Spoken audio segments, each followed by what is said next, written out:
Assalamualaikum warahmatullahi wabarakatuh. Waalaikumsalam warahmatullahi. Kami dari kelompok 3 akan menyampaikan beberapa materi guna untuk memenuhi tugas UAS Sistem Informasi Manajemen yang diampu oleh Bapak Suprapto Agung. Sebelumnya, saya selaku perwakilan dari kelompok 3 akan memperkenalkan anggota kelompok 3. Yang pertama yaitu saya sendiri, Anas Fadlia Fifurin, ada Muti Iswaryah, dan juga Ahmad Ibni. Untuk materi yang pertama akan dijelaskan oleh Mas Ahmad Ibni. Waktu dan tempat saya persilahkan. Bidang aplikasi khusus dan kompleks di mana sistem tersebut bertindak sebagai konsultan bagi pemakai akhir. Sistem pakar berisi pengetahuan dari suatu atau lebih pakar yang menyediakan jawaban atas pertanyaan mengenai suatu bidang masalah yang sangat khusus.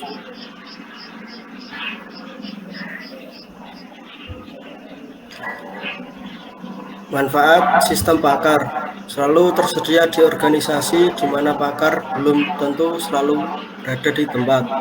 Dapat menyimpan dan mengingat pengetahuan yang sangat tidak terbatas dan tidak kenal lelah. Lebih cepat dan lebih konsisten.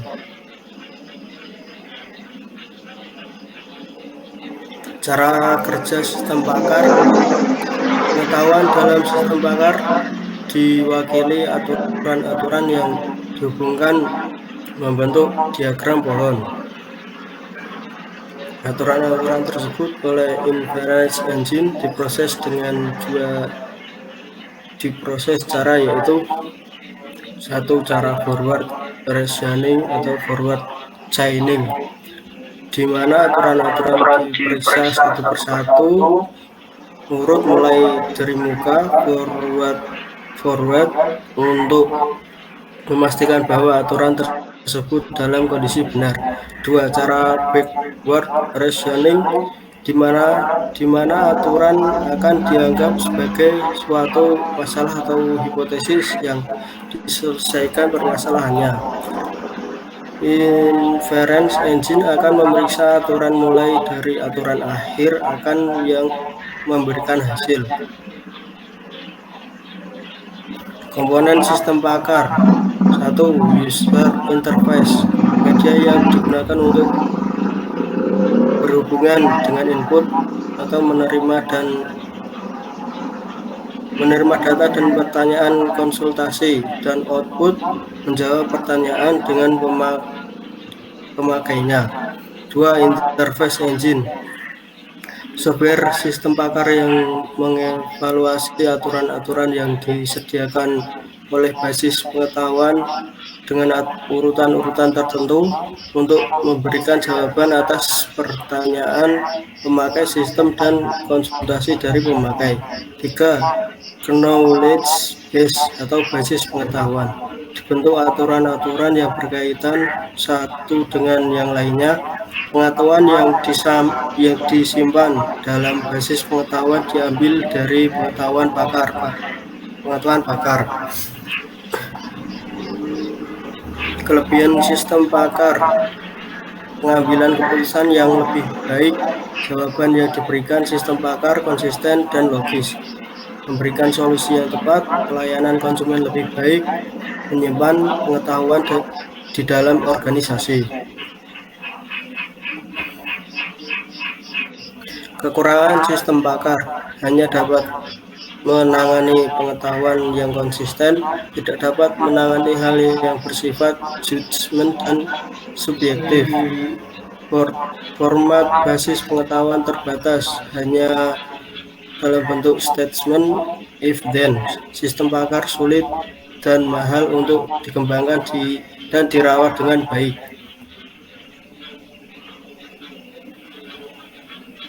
Pengembangan sistem pakar. 1. Studi awal mempelajari permasalahan oleh analis sistem.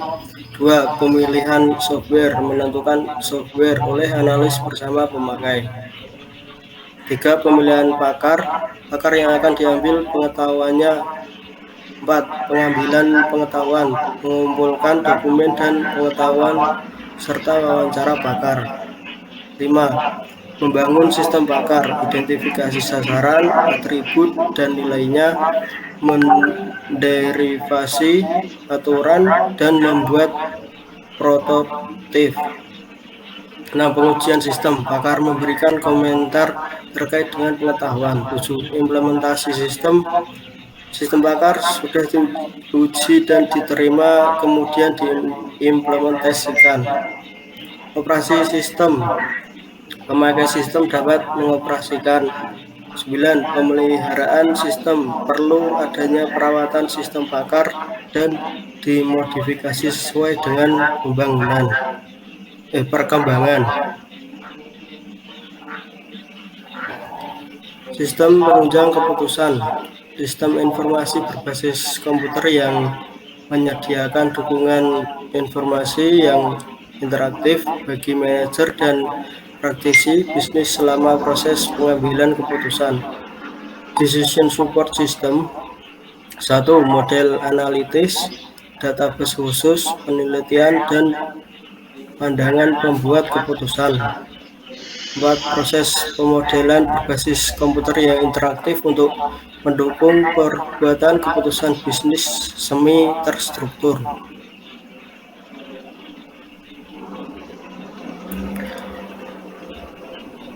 DSS, sistem informasi untuk membangun manajer level menengah untuk proses pengambilan keputusan setengah terstrukturnya supaya lebih efektif dengan menggunakan model-model analitis dan data yang tersedia. Tujuan sistem penunjang keputusan yaitu memberikan dukungan untuk pembuatan keputusan pada masalah yang semi atau tidak terstruktur, memberikan dukungan pembuatan keputusan kepada manajer pada semua tingkat dengan membantu integrasi antar tingkat, meningkatkan efektivitas manajer dalam pembuatan keputusan dan bukan peningkatan efisiensinya.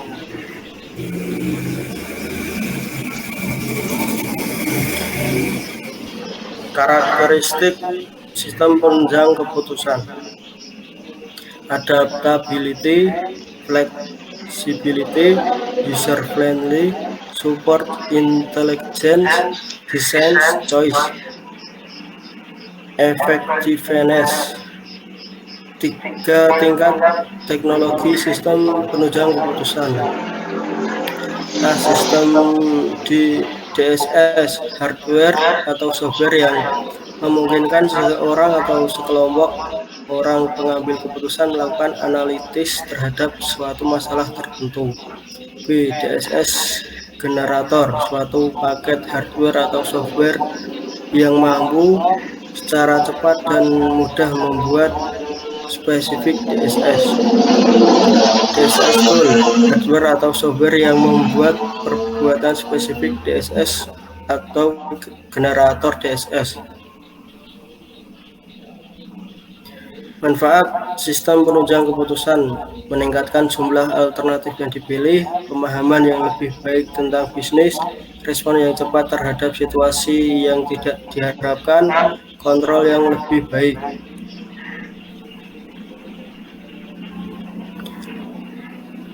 Sistem otomatisasi perkantoran, sistem yang memberikan fasilitas tugas-tugas pemrosesan informasi sehari-hari di dalam perkantoran dan organisasi bisnis. Sistem ini menyediakan aneka ragam perangkat untuk pemrosesan informasi seperti pengolahan lembar kerja, pengolahan kata, pengolah grafik, aplikasi, presentasi, pengaksesan basis data personal, surat elektronik, surat bersuara, dan telekonferensi. Pengguna sistem ini pada prinsipnya adalah semua personil dalam organisasi, baik staf maupun yang masuk kategori level manajemen. Contoh pengguna perangkat-perangkat yang mendukung otomasi perkantoran. Pengolah lembar kerja menganalisa berbagai kemungkinan harga. Pengolah kata membuat kontrak penjualan surat elektronik untuk memberikan deskripsi produk kepada calon pelanggan. Video konferensi melakukan pertemuan virtual jarak jauh untuk melakukan koordinasi jumlah orang yang berada di berbagai tempat yang berjualan. Dalam hal ini, wajah para anggota atau member dapat terlihat dalam monitor. Sistem ini seringkali dikatakan dapat mendukung kantor tanpa kertas. Artinya, semua yang berbau dokumen kertas dapat dihilangkan.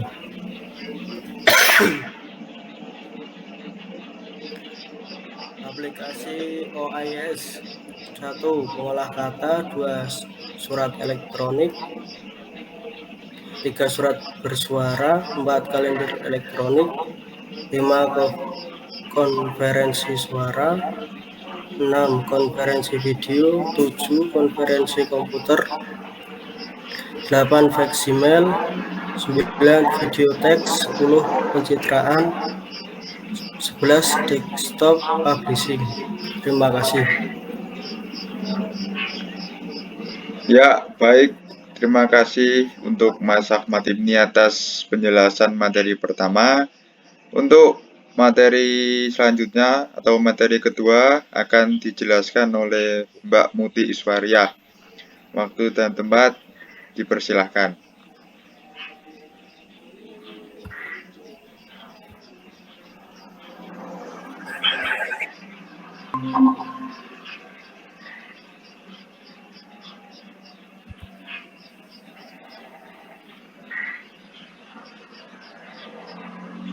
Bismillahirrahmanirrahim. Assalamualaikum warahmatullahi wabarakatuh. Waalaikumsalam. Ini saya akan menyampaikan materi yang kedua, yaitu pengembangan sistem informasi. Pengertian pengembangan sistem informasi sering dianggap sebagai proses pengembangan sistem atau system development, yaitu pengembangan sistem yang didefinisikan sebagai menyusun suatu sistem yang harus menggantikan sistem yang lama secara holisontik atau memperbaiki sistem yang ada. Selanjutnya, metode pengembangan sistem informasi. Yang pertama, metode System Development Life Cycle, yaitu metode pengembangan sistem informasi yang pertama kali digunakan, makanya disebut dengan metode tradisional. Metode ini yaitu prototype, tahap-tahap pekerja yang dilakukan oleh analisis sistem dan programmer dalam membangun sistem informasi.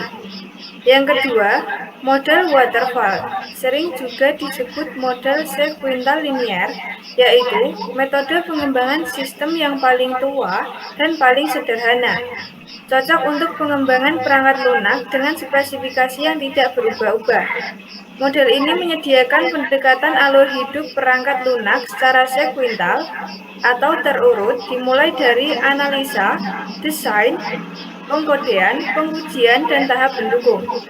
Nomor 3, model prototyping, yaitu proses iteratif dalam pengembangan sistem di mana requirement diubah ke dalam sistem yang bekerja atau working system yang secara terus-menerus diperbaiki melalui kerjasama antara user dan analisis.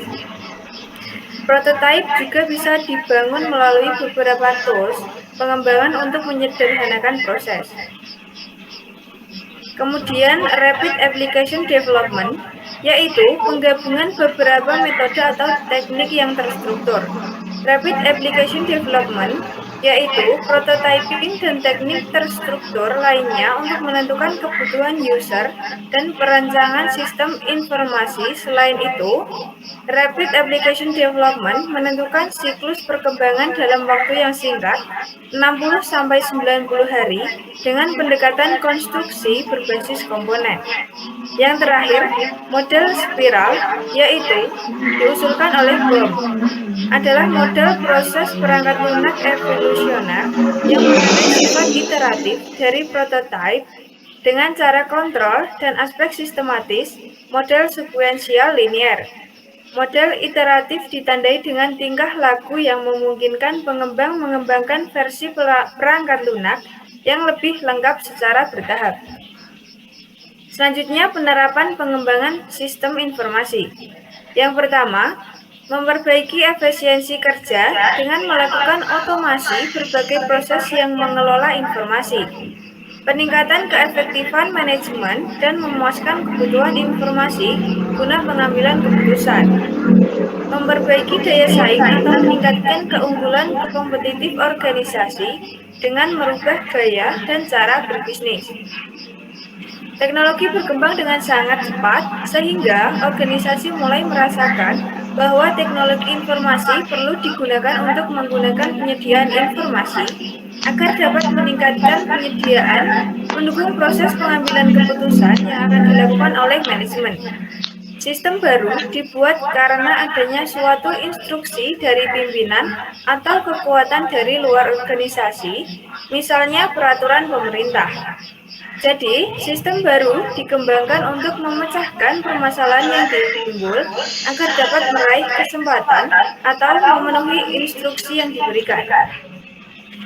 Dari ketiga sasaran di atas, tercapai secara optimal apabila adanya jaminan keselarasan antara strategi sistem informasi dengan strategi bisnis organisasi, di mana nantinya strategi bisnis akan memberikan arahan terhadap tercapainya suatu goals organisasi dan strategi sistem informasi akan memberikan dukungan terhadap pencapaian goals organisasi melalui penyiapan infrastruktur organisasi, informasi yang sesuai dengan teknologi bisnis organisasi untuk menentukan strategi sistem informasi yang dapat mendukung pencapaian visi misi organisasi.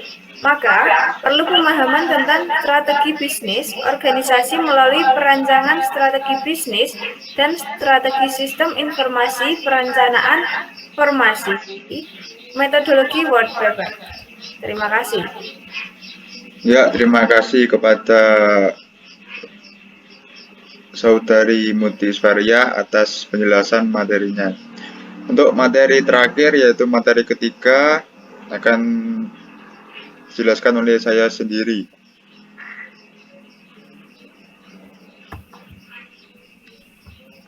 Monggo, Mbak Muti.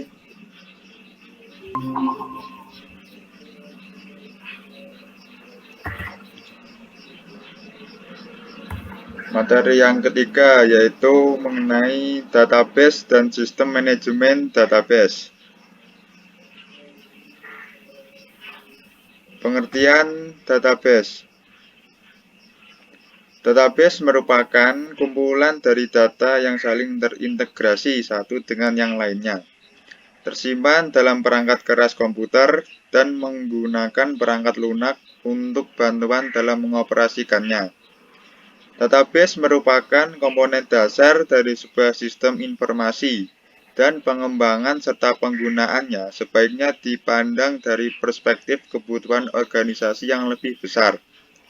Oleh karena itu, siklus hidup sebuah sistem informasi organisasi berhubungan dengan siklus hidup sistem database yang mendukungnya. Karakteristik database.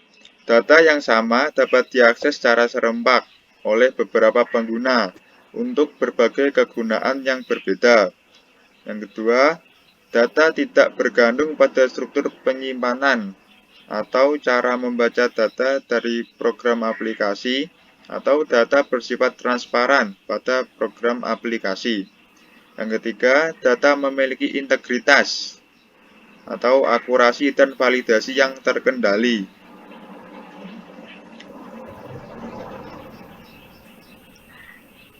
Lima software database. Yang pertama yaitu Microsoft Access. Yang kedua Oracle. Yang ketiga Firebird. Yang keempat MySQL. Yang kelima PostgreSQL.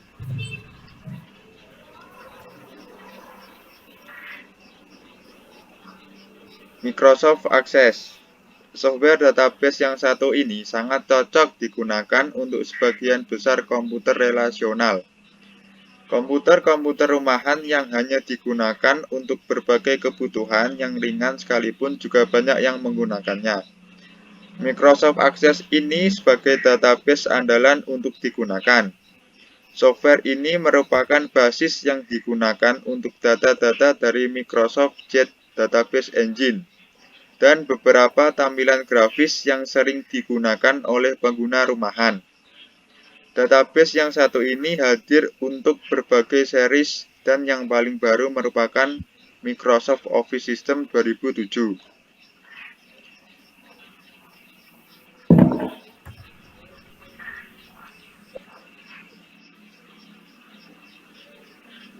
Yang kedua ada Oracle. Software database ini menjadi salah satu database yang menyimpan data dengan ukuran yang cukup maksimum, yaitu hingga ukuran terabyte. Software database yang satu ini menjadi salah satu database yang sering dipilih dan sering untuk digunakan karena memang mudah untuk di-download dan juga memiliki versi free download. Oracle ini juga menjadi salah satu software database yang cocok untuk pemula yang ingin belajar tentang database.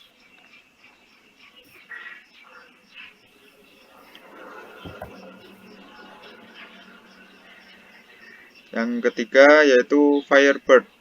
Firebird atau juga terkenal dengan nama Firebird SL menjadi salah satu sistem manajemen basis data yang menawarkan berbagai fitur standar.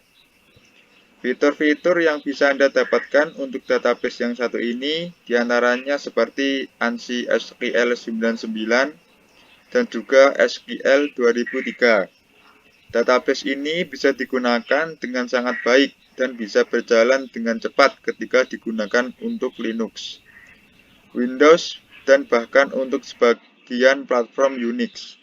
Untuk Firebird sendiri merupakan modul terbaru yang sudah disempurnakan pada beberapa bagian yang membuatnya menjadi semakin maksimal. Firebird ini memiliki lisensi di bawah Initial Developer Public License.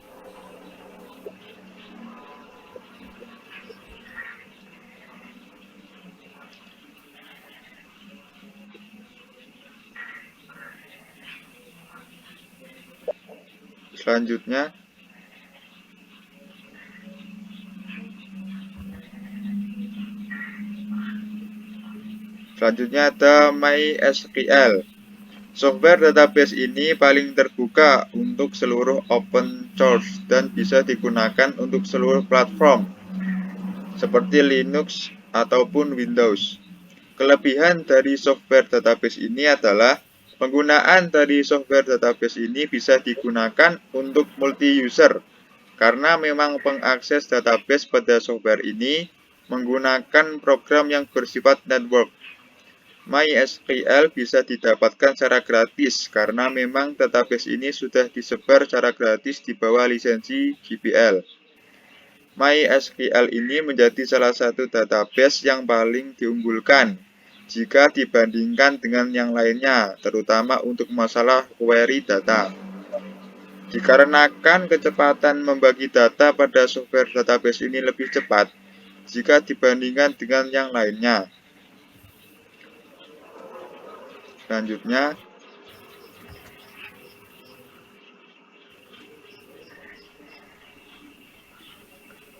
Selanjutnya yaitu PostgreSQL.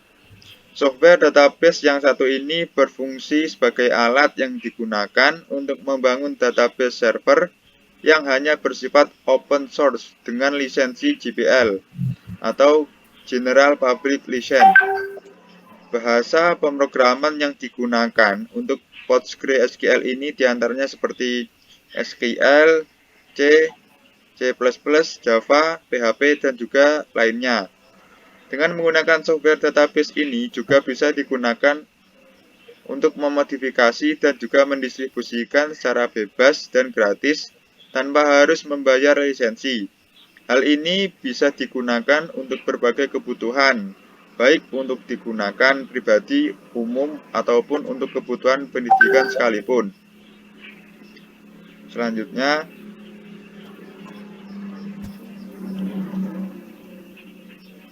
sistem manajemen database. Sistem manajemen basis data adalah perangkat lunak yang mendukung manajemen data dalam jumlah besar. DBMS menyediakan akses data yang efisien, kebebasan data, integritas data, keamanan, dan pengembangan aplikasi yang cepat. Mendukung akses bersamaan dan perbaikan dari kerusakan.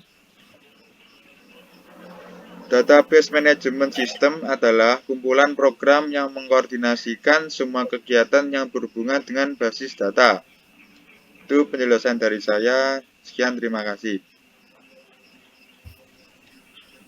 Baik, untuk materi dari kelompok 3 sudah dipaparkan oleh masing-masing teman saya.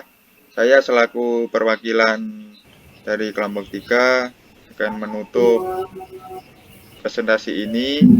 Apabila ada salah kata maupun perbuatan dari kelompok kami, harap dimaafkan. Sekian dari kelompok kami. Assalamualaikum warahmatullahi wabarakatuh. Waalaikumsalam warahmatullahi wabarakatuh.